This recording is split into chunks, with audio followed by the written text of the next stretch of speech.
Hello, Revere, and welcome to the Revere Veterans and Community Show. Today I have a special guest. His name is Bill Chisholm. He's the commander of the American Legion Post 61 in Revere. And let me say thank you, first of all, for your service. You are a Navy Vietnam veteran. Thank you for your service again. And thank you for yours. Right, thank you. And give us a little history of the American Legion, and then let us know what you'd like. The American Legion is the largest veteran service organization in the United States. We have over 2.4 million members. We were organized in 1919. Our first meeting was in Paris at a caucus of the Expeditionary Forces in 1919, right after the First World War. Today we have, in the United States, we have 2.4 million members, and we have 15,000 posts throughout the country. So we're a pretty good organization. We've been around for a long time. Our main purpose is we have 4 pillars of the organization, which are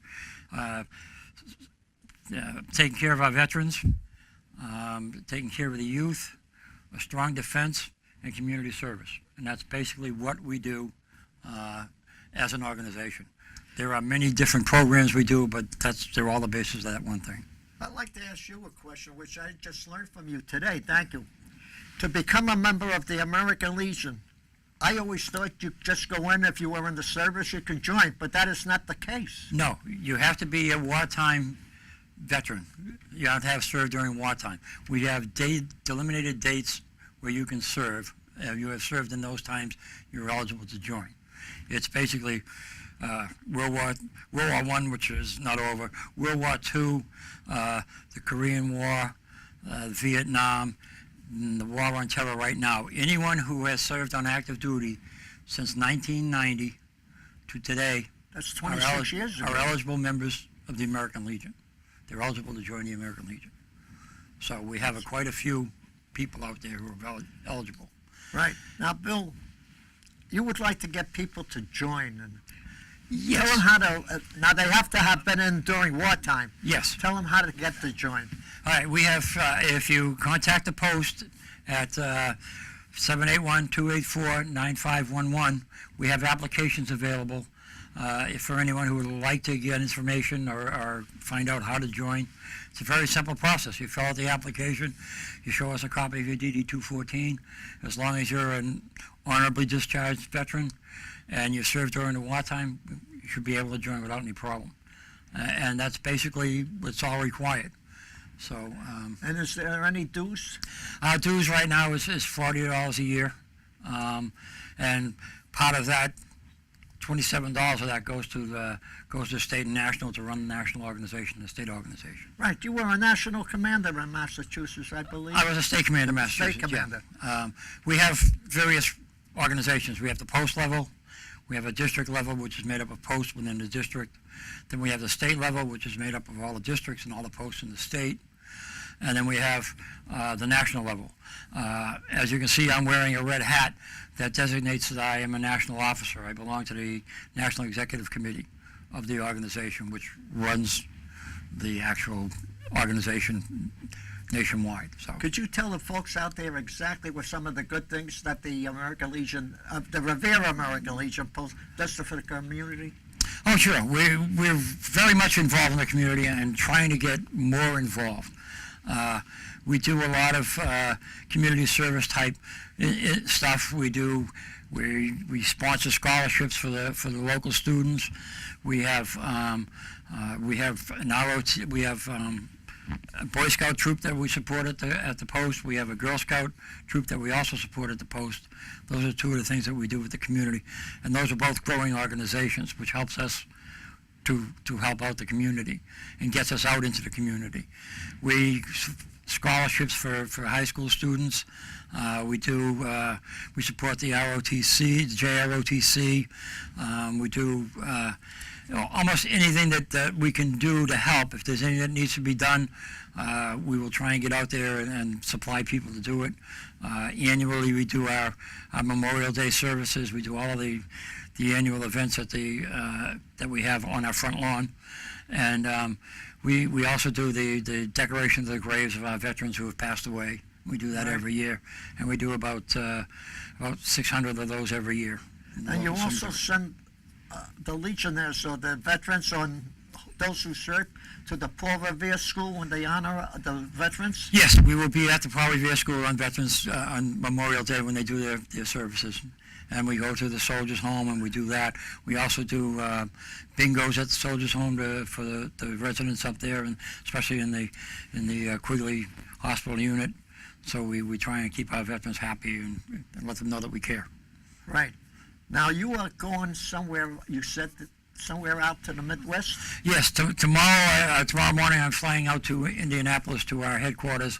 I am on the National Executive Committee, and we have our fall meetings next week. What town is that in? Indianapolis. Indiana? Yes. Yeah. Yeah, Well, so- you're safe on Matthew. Yeah, he's down south. We're okay. My kids aren't, but that's okay. So we go out there. We have 3 meetings a year on the national level. Plus, if we have to have an emergency room, but we have 3 scheduled meetings a year, and I have to attend those every year, at least for the next 4 years when my term runs out. So. So before I get into further discussion with you, you was in the U.S. Navy, I was in the U.S. Army, so we both served our country. Yes.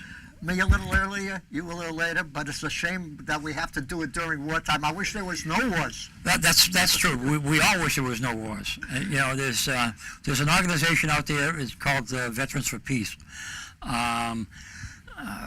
We don't quite. Well, we agree with their principles. We don't agree with their manner of how they go about it. You can ask any veteran who's ever been in a war zone whether he likes war or not, and your answer is no. They prefer peace. So we think that they're saying that we're anti-peace is a lot of hooey. Who says we're on, if I may ask you? It's the Veterans for Peace organization, which is a local group. Actually, it's a national group, but it's a local group here that comes out of Cambridge, and I didn't know that. yeah, they have quite a following, but there is no veteran who has gone through a war who will say that he wants a war, he wants peace. I know that. He doesn't want to be out he doesn't want to have himself put on the front line. I got to tell you, about a week ago, I was over at General Patton's house, and I met his daughter-in-law. Yes.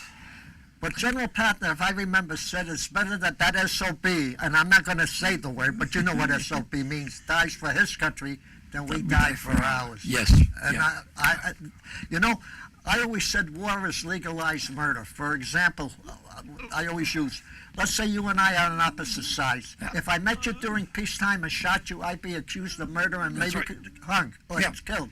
During wartime, nothing happens. Yeah, well, that's part of war, unfortunately. I agree with you. And again, it's not something we go into lightly. It's certainly not something that we want to do. But if it comes to defending our country and our people, we have to. You're right. And Bill, correct me if I'm wrong on this one. I've always said that it's never been a democracy that's gone to war. It's always been dictators that have sent their countries to war. It's been dictatorships. Yes.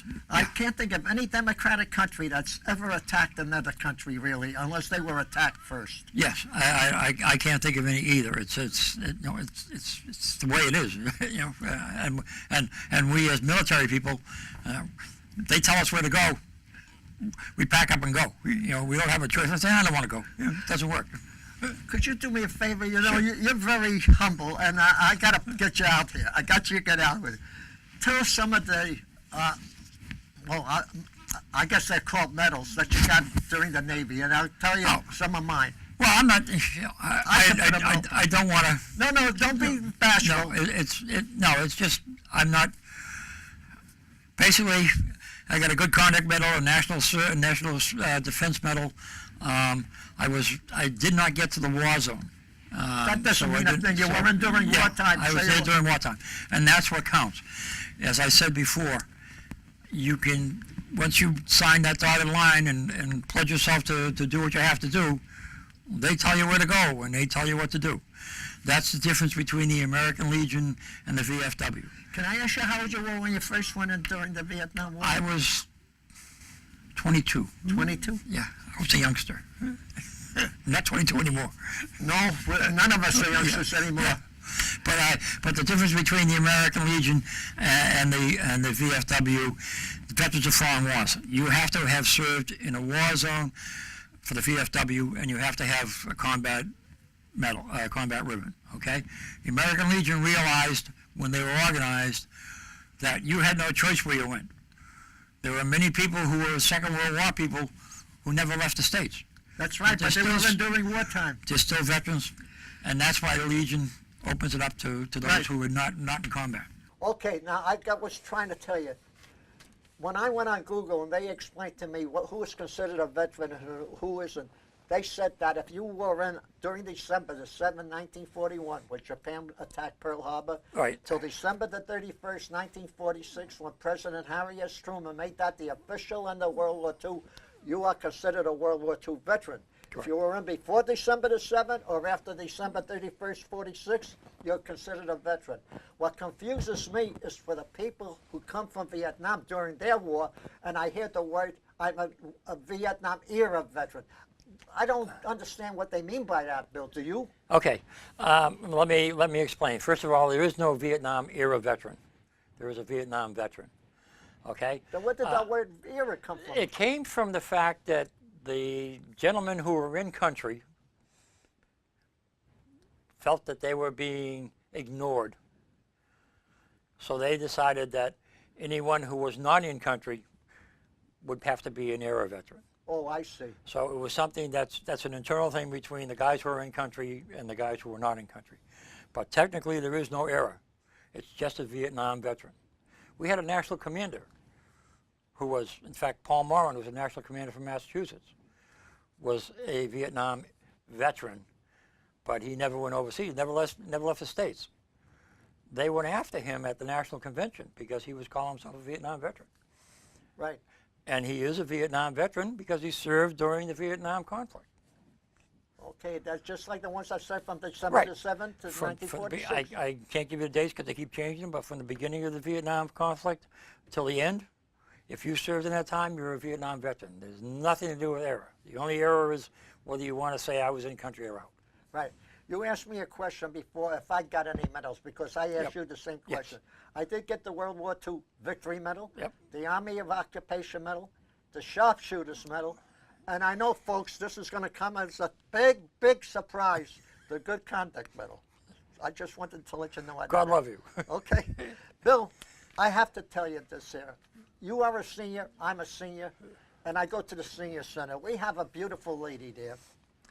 Her husband was a Korean veteran.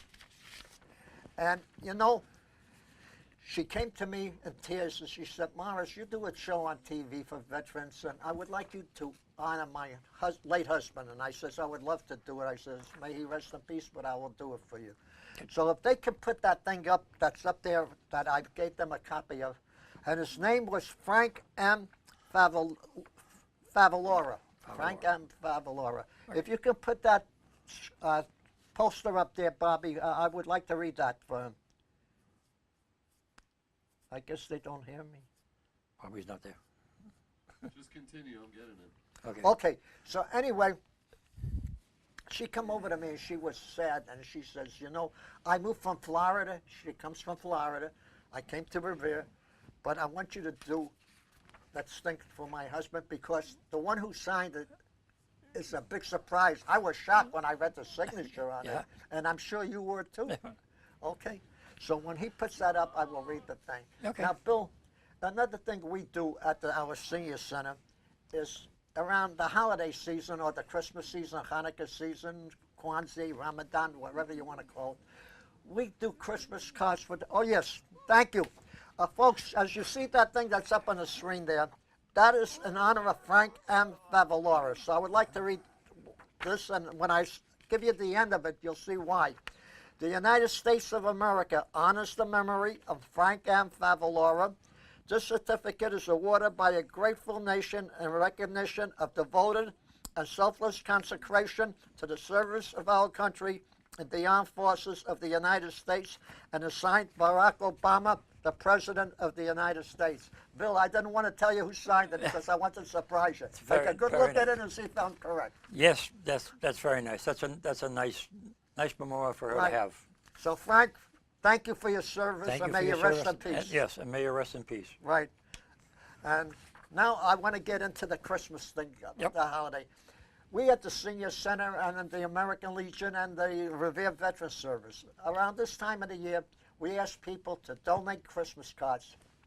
If you have a load of Christmas cards you don't want, drop them off at the Revere Veterans Service, which is 249 Broadway, Right. in the rear. in the rear, right? And or at the Revere Senior Center, which is 25 Winthrop Avenue. Right. And what you do is I will have one that I sign, Bill, but I'm going to have you sign one right here on TV. Okay. What you do is you take the card out. I wrote here, you can write whatever you want. Thank Yep. you for your service. Sign your name. Put it in the envelope. Folks, just put it in the envelope like this. Do not seal the envelope. Just take the flap and put the flap right inside like this. Write nothing here. Put nothing here because they'll throw it away, and if you seal it, they'll throw it away. Drop it off at the Revere Veterans Service, which is 249 Broadway in the rear. in the rear, always in the rear, thank you. Or at the Senior Center at 25 Winthrop Avenue, Revere. Now, Bill, before we continue, would you do me the honor? I certainly will. I have my pen right here. Okay, hold it. Let me pull this card out, and I want the people to see. You can write anything you want on here and sign your Okay. name. All right. And write something nice and let the people know what you wrote. I will. Okay? So I want you people out there while you're watching this to make sure that if they send you a whole lot of Christmas cards, drop them off at the Revere Veterans Service. Also, excuse me, the kids in high school and the kids in public school, and especially the Paul Revere School, who does a great job every year for our veterans. Thank you, Paul Revere. Okay, as you can see, he's signing the card now. He's writing a nice note. You might get a proposal back, Bill. Okay. So, and by the way, we not too religious cards, just so you know, like, what does that one say, Bill, if I may ask you? What does the card say? It just says Christmas greetings. Right, and inside? May peace and beauty of the Christmas season last throughout the year. Right. And I said, thank you for your service and wishing you the best during the holiday season. And you sign your name. And I sign my name. Right, so now all you do is take it, folks, just take it, put it in the envelope like this. And like again I said, do not seal it. Fold the flap over so the flap is inside like this. Okay, and write nothing here and drop them off at the Revere Veterans Service, 249 Broadway. I knew I'd get that right after 4 times. Or at the Revere Senior Center, 25 Winthrop Avenue, and we'll make sure they go overseas to our troops. Now, they go to the Navy, and they go to the Army, and they go to the Air Force and the Coast Guard, wherever they are serving. So we want to make our troops You got to happy. say Marines. You forgot the Marines. Definitely the Marines. Definitely the Marines, because I got to tell you, I was down Arlington National Cemetery last year. Have you ever been there, Bill? I'll tell you, Morris, my greatest thing was I was National Commander of the Italian-American War Veterans, and I got to lay a wreath at the Tomb of the Unknown Soldiers. Did you? Yes, I did. That's the best thing that ever happened to me. We went down there a year ago and we watched them change the guards at the National. Those guys are like elites when it comes to that, the way they do their step Yeah. and the way they make their left turn, right turn.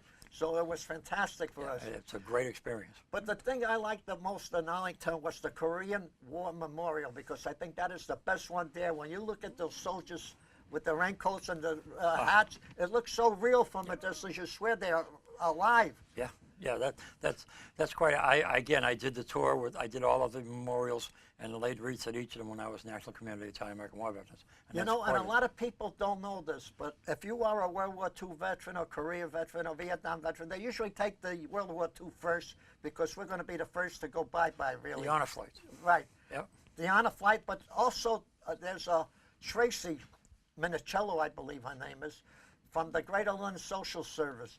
She took us down for 4 days last year. So she has a flight which was sponsored by some great people out there. I won't mention the name because I'll leave some people out. Yeah. But they did a great job for us down there. Yeah, the honor flight is nice, but Have you ever been on that, Bill? it's a one-day flight. As you go Right. down and you come back the Right, same day. right. By the time these guys get back, they're exhausted. Right. But they really enjoy it. Yep. Yeah. Did you ever take the honor flight? No, but I've been there to see them coming back several times, to welcome them back after they spent the day. Well, let me tell you, You got to be ready at 5 o'clock, just like you're in the Army. Yep. Just like you're in the Army at 5 o'clock roll call. And we didn't get back to the following morning at 1 o'clock. Yes.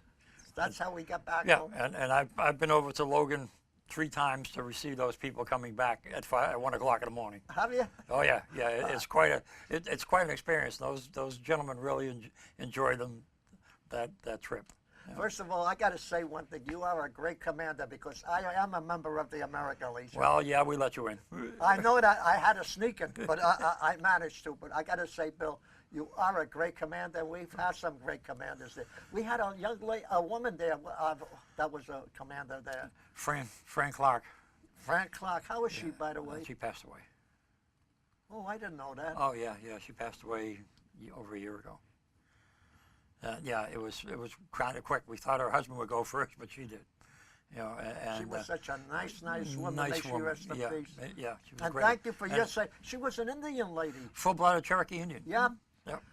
I hope woman. Elizabeth Warren is listening. Yeah, great woman. Great Yeah. woman. She really was. Bill, we have 3 minutes left. Take a couple of minutes and talk about whatever you like. Well, I'd like to first of all let people know that where we are. We're on 249 Broadway, in the front of the building with all of the monuments in front of right. it.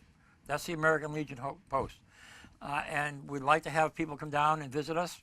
Our hours of operation, we don't open during the first 3 days of the week. We're open on the weekends, but we'd love to have anybody come down and visit, come in and talk to us, and anybody might be eligible to join. We'd love to have you join.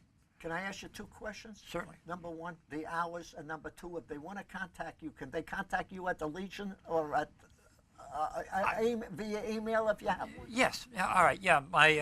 Our hours of operation are Thursday afternoon. We were open from 3 to 7. Friday and Saturday we're open from 1 o'clock to 1 in the morning. Wow. Sunday we're open from 1 to 7 usually, or depending if there's a football game on, we'll stay open later. You know, but we're there. You can get a hold of me at American Legion, LEG_61 at yahoo.com. That's our address. And what's the telephone number there? Telephone number is 781-284-9511, and my phone number is 339-226-1029. And I'm willing to take any kinds of calls. Right, now I got to ask you this one question, if Yep. I may. If there is a homeless veteran out there and we should take care of them, can they call you if they need help? Because during the weekend, the Revere Veteran Service is closed. Yeah, they can contact us, and we'll try and get them hooked up with stuff that we can do for them. The Legion has a lot of programs that are working for the homeless Oh, veterans. they are? Yeah. The Legion has over 1,500 programs that are running. How many? Over 1,500. Wow. Some of them are for students, some of them for veterans, some of them for the defense active duty people. But there's a bunch of stuff out there we're available to. Right, And I don't know them all, so I can't say. No, but I know one thing the American Legion does. They take care of the Little League too, I believe, because we got the baseball seasons coming to an end pretty soon. Yeah, we try to sponsor the Little League. Anyone that asks us to, if we can at this particular point in time, we will sponsor them. We do girls softball. We're working with the ROTC to get them the JROTC to give them scholarships at the end of the year for their students. So we're out in the community trying to get things done. That's great, Bill. So, Bill, I want to thank you again for your service, sir. And thank you for yours. Right? It was a pleasure to have you come down here, and God bless you and take good care of you, Bill. I want to thank all our troops who are in the military serving or who have served. Thank you for your service. God bless the city of Revere and the people of Revere, but most of all, our great country, the United States of America. And please, keep the Pledge of Allegiance in the school. You want to add something to that if you take a knee. Why don't you finish it? Yeah, I think that the Legion and most people are saying we're concerned. We don't like that fact that they take their knee, but we fought for that privilege. They can do what they want to do. That's why we fought. Right. It's part of their right. We don't appreciate it, but it's part of their right. Right. Thank you, Bill. Thank you.